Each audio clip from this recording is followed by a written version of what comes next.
سلام. امروز اولین قسمت از برنامه خارج از گپه.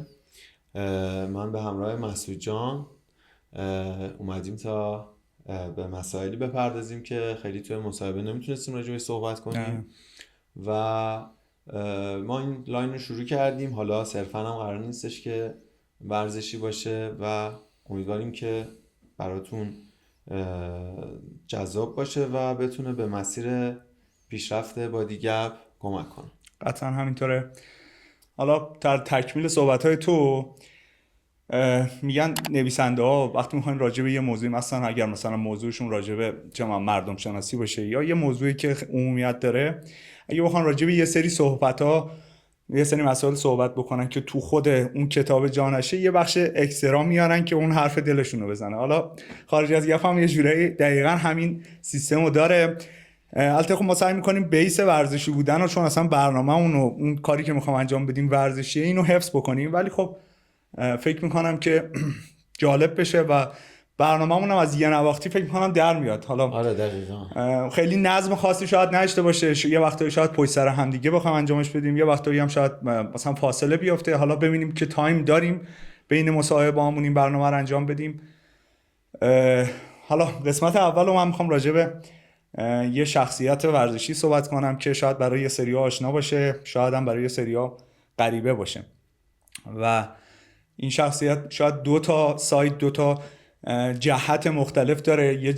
یه سمت خیلی تاریک و یه سمت خیلی روشن و الهام بخش داره. و اینکه شخصیت عجیب غریبی داره، یه شخصیت خاصی داره که حالا بریم جلو بیشتر باش آشنا میشیم. اون فرد کسی نیست جز آقای لانس ادوارد آرمسترانگ.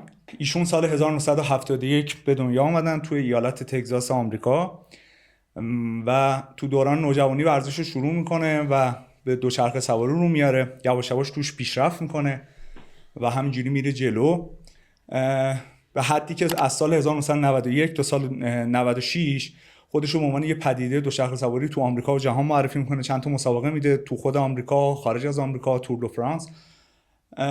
ولی سال 1996 یه اتفاقی میفته.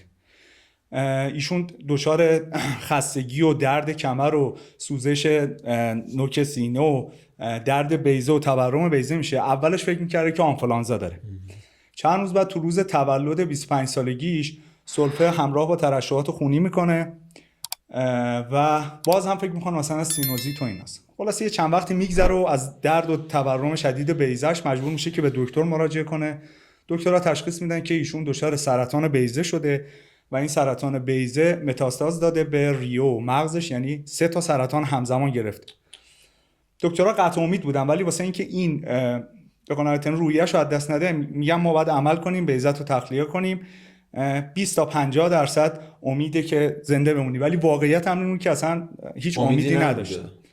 خلاصه عمل میکنن، بیضه‌شو تخلیه میکنن، ریه و مغزش هم اون سلولای سرطانی رو خارج میکنن و بعد شروع میکنن به شیمی درمانی. دقیقاً اینجا میشه نقطه عطف این آقا. یعنی 1 سال ایشون با سرطان مبارزه میکنه و سال 1997 سرطان رو کامل شکست میده. خب اینجای داستان ما اکثرا فکر میکنیم که آدما، خب یعنی واقعیت هم اینه که اگه یکی از یه همچین مشکل و چالنجی بیرون میاد، معمولا آسته میره و آسته میاد، یعنی یه جورایی کجدار و مریض طی میکنه داستان و اتفاق. این آقا باز برمیگره به دنیای حرفه‌ای و ورزش رو خیلی شدیدتر و خیلی با انگیزه بیشتر ادامه میده و میره. خب مسابقات تور دو فرانس ما میدونیم معتبرترین و سخت‌ترین تورنمنت دوچرخه سواری دنیاست. ایشون از سال 1999 تا سال 2005 7 دوره پشت سر هم قهرمان مسابقات تور دو فرانس میشه که معروف میشه به کینگ آف دی رود، پادشاه جاده ها، و الهام بخش میلیون ها نفر آدم میشه. تا سال 2009 هم فکر میکنم باز مسابقات میده، ولی این پایان داستان نیست.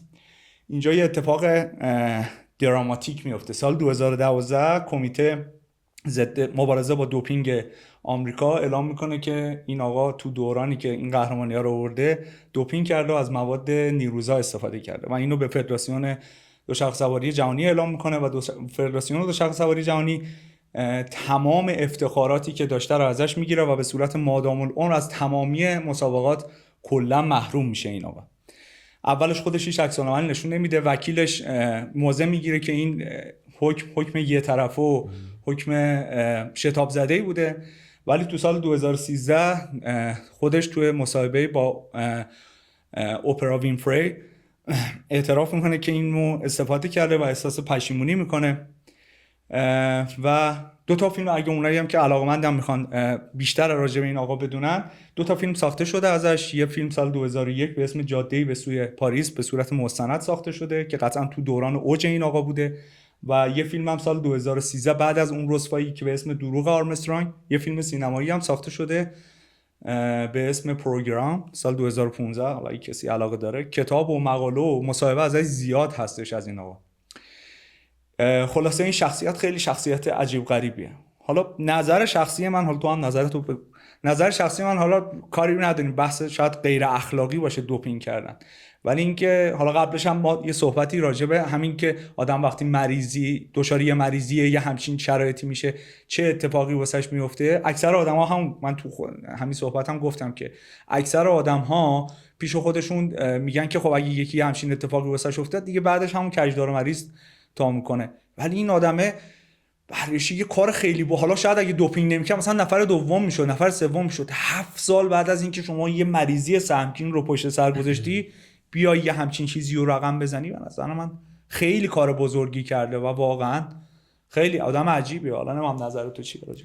اولش قبل اینکه صحبت رو شروع کنم اینو بگم که من اصلا نمیدونستم که راجع به چه موضوعی میخواد صحبت کنه و به هم نگفته بود، فقط گفت یه موضوعیه میایم با هم صحبت میکنیم. خیلی جالب و جذابه به نظر من، و اینکه به نظر من برمیگرده به اون که میگن چیزی که نکشتت قوی‌ترت میکنه، چون این یه آدم، حالا شاید قطعا قبل از سرطانش هم یه آدم مقتدر رو، آره اصلا موبایلشون گفتم پدیده دوچرخه سواری آمریکا، ولی اصلا انگار شکوفه، مثلا پیله از پیله در اومد بعد از این سرطانه. یعنی خب شما وقتی 3 تا درگیر 3 تا سرطانی بتونی شکستش بدی، به نظر من خیلی باید روحیه داشته باشی. حالا کاری با اون بخشش ندارم، حالا میشه بعداً راجع به این که آقا اصلا دوپینگه یه برنامه اصلا صحبت کنیم. دوپینگ اصلا میدونی بعضی خب مواد هستن که الان به عنوان مواد نیروزان چند سال دیگه شاید همه ورزشکارا استفاده کنن یا برعکسش. حالا من به نظر خودم، یعنی من خودم اگه بخوام جای اون شخص بذارم و بخوام این قضیه رو تحلیلش کنم، از دید خودم مثلا این آدم تو اون مسیر بوده، خب تا یه جایشو پیش رفته، بعد متوجه شده که آقا یه سرطانی گرفتی که مثلا دیگه تمومه کارت و به اون هدفهایی که قرار بوده برسه نرسیده. بعد با خودش میگه که خب من که خوب شدم، دنیام ارزششو نداره. یعنی خیلی شاید آدم به شکلی که فکرشو نمیکنه یه مسائلی براش پیش بیاد که اصلا شانس زندگی رو از دست بده. پس اگه من یه شانسی خدا بهم داده، بذار برم تا تهش برم. دیدیم به طرف میگه یه فرصت دیگه به من بده، من مثلا این کارو میکنم. هممون برام پیش اومده و به نظر من این آدم تو این موقعیت قرار گرفته و با این دیدگاه رفته جلو. بعد واقعا هم دمش گرم، واقعا خیلی کار بزرگی کرد. حتی با این که شاید میدونی مثلا من الان با خیلی صحبت میکنم، اصلا این آدم من خیلی سال پیش راجع به این آدم میدونستم، نمیدونن. انگار که رسانه‌ها هم یه جوری می‌خواستن خفش کنن، می‌خواستن محوش کنن. دقیقاً. ولی اون یه کسی که متأخرم هست دیگه، من بهش میگم رونی کولمن دنیای دوچرخه سواری، چون جز مثلا یه سری افراد هستن مثل لوپز که مثلا میاد توی کشتی فرنگی 5 تا المپیک پشت سر هم قهرمان فرنگی میشه، یا مثل رونی کولمن، مثل کاتلر. حالا که اشخاص مختلف، اینم کم شخصیتی نبوده، این کار بزرگی کار اصلا کسی دیگه ای نتونسته این کار. با اینکه مثلا ورزش شاید مثلا تو 20 سال تو این 20 سال خیلی پیشرفت کرده، ورزشکارا خیلی حرفه‌ای‌تر، ولی فکر نمی‌کنم کسی تونسته باشه توی این سطح. یعنی واقعا دوچرخه سواری خیلی ورزش سنگین و سخته. آره اصلا اعتبارش هم خیلی بالا. آره خیلی بالا، خیلی خوب. حالا این دیگه قسمت اول بود دیگه، امیدوارم که مخاطبا بپسندن و حالا بعدا نظرشون رو میپرسیم ببینیم که چه جوریه. راجع به دوپینگش و اینا هم صحبت نکنیم. دوپینگش بذار یه جلسه راجع به این قضیه اصلا دوپینگ صحبت کنیم. حالا من که متخصص نیستم ولی من یه چیزی به ذهنم بگو اون چیزی که به ذهنت رسید رو. این که اصلا چرا رفته سراغ دوپینگ، این یه بیضش رو تخلیه کردن. آره. خب ببین، خب بالاخره هر چیزی که تو بدن انسان دوتاست. بله دلیل قطعا دلیل داره. فیزیولوژیک داشته و قطعا یه دونه بشه دوچار مشکل یه سری ضعفا میشه. این شاید اومده به این دید که آقا من اگه دوپینگ کنم تازه شاید بشم مثل یه آدم عادی. بله. و قطعا هم احتمال خیلی زیاد تستوسترون بله تزریق داشته، یکی از چیزایی بله. که مصرف کرده. درست میگم؟ بله تو هست توضیح. من نخواستم خیلی بحث اون تخصصی شه وگرنه یه اشاره حداقل بهش بکنیم چون این یه ذره باز موند. آره بگو یه ذره توضیح. و به نظرم با این دیدگاه رفته و کسی هم که دوپینگ میکنه اول به اسم دوپینگ نمیره، یعنی میگه من بذار حالا یه کوچیک یه چیزی رو بزنم، اولندش که این دوزش در نمیاد و واردش میشه، آلودش میشه، بعد میبینه که چقدر جواب داد. و یه بدی دوپینگ داره اینه که شما موقعی که دوپینگ نمی کنی میبینی که چقدر حتی از قبل ترت هم پایین تری و چقدر اصلا انگار که همه چی رو از دست و این هی رفته دوزشو برده بالا و یهو به خودش شاید اومده دیده که من در معرضش قرار گرفتم. و این که حالا از اونجا بعد با چه دیدی رفته جلو ادامه داده رو من نمیدونم. خب ببین طرف قهرمان شده همینجوری گفته خب حالا که داریم میریم جلو دیگه. من که تستم در بیاد اون مدال رو ازم میگیرن، اون مقامو از من میگیرن، پس بذار تا تاش برم. چون فکر من آدمی بوده که تا تاش میرفته. و شاید فکر میکرد مثلا نشون نده دیگه. آره به خودش آدما مثلا میگه اگه این بشه همچین اتفاقی میفته، اگرم نشده دیگه حالا بذار ما بریم، من که تا اینجاش اومدم. و به نظر من اینجوری بوده که حالش هم برده دیگه. حالش برده واقعا شاید ثروتمندم شده حتما دیگه. ببین مثال میگم، الان نمیخوام دوپینگ ترویج بدم ولی خب خیلی دیدیم که توی برنامه ها توی مسابقات مختلف مثلا المپیک مثلا میگن آقا 3 سال بعد 2 سال بعد 4 سال بعد فلانی دوپینگش در اومد مدالشو میگیرن میدن به اون نفرات حالا دوم. یا مثلا فکر کنم آقای نواب نصیر شلال هم همچین اتفاقی براش پیش اومد که نفر اول، حالا دقیق نمیدونم ایشون چه مدالی گرفته بودن، ولی نفر اول میدونم که دوپینگی شدن و مدال طلا رو دادن به آقای نواب نصیر شلال که حقشون هم بوده. ولی میدونیم اون لحظه که این اتفاق افتاده شاید کمتر کسی اون لحظه که اون نفر اولا نمیدونه اسمشون چی بوده رفته رو سکو مدالش گرفته جایزه‌ش گرفته رفته اعتبارات هم کسب کرده. بعد اصلا اون شور و شوقی که دور و بری‌ها و کشورش اصلا همینه. ببین تو موقعی که قهرمان میشی، من یادم مسابقه که مثلا حالا مدال گرفته بودم، اون لحظه‌ای که اون بالا بودم با هیچ چیزی برای من قابل اصلا چیز نبود، یعنی قابل قیاس نبود. بعدش که میای پایین اصلا انگار که برات یه ذره اون مدال کم رنگ میشه و دیگه اون حس و حاله رو نداره. یعنی من خودم اون لحظه که روی سکوام و مدال رو میندازن گردنم رو با هیچ چیزی عوض نمیکنم. این آدم به اون رسیده و جایزش هم گرفته.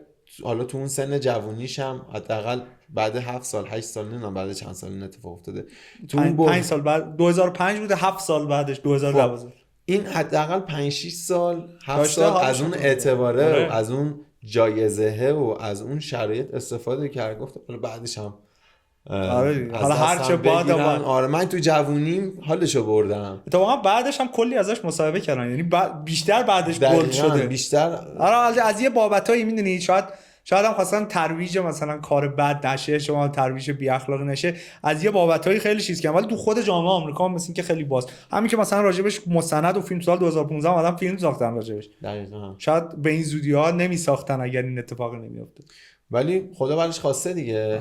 هم از اون ور شانس زنده موندن رو خدا بهش داده، هم یه تجربه‌ای کرده. ببین شما 7 سال روی قله پیروزی و افتخار باشی، یه تجربه‌ای که واقعا چند نفر آدم تو دنیا تو این 8 9 میلیارد نفر. ببین این آدم حتی اگه توی مسابقاتی که اعتبار تور دو فرانسه نداشت هم این 7 مدالو می آورد، 7 مقام کسب می‌کرد، قطعاً شاید یه حس و حال عجیبی رو تو باشگاه خود آدم اگه اول بشی خودش یه حس آدم یه چند وقتی سرخوش میکنه. مثلا اون مثلا با تقلب مثلا دوران مدرسه مثلا اون 5 سال ابتدایی مثلا پیش اومده بود واسه هممون تقلب رو کرده بودیم، بعد مثلا شاگرد اول شده بودیم، دوم شده بودیم، تشویقمون میکردن، جایزه اون، بعد تو دلمون میدونستیم که چی کار کردیم، بعد آموزی این جلسه ولی اعتبارشو گرفته بودیم. بعد آموزی کلا ما تقلب در میشه.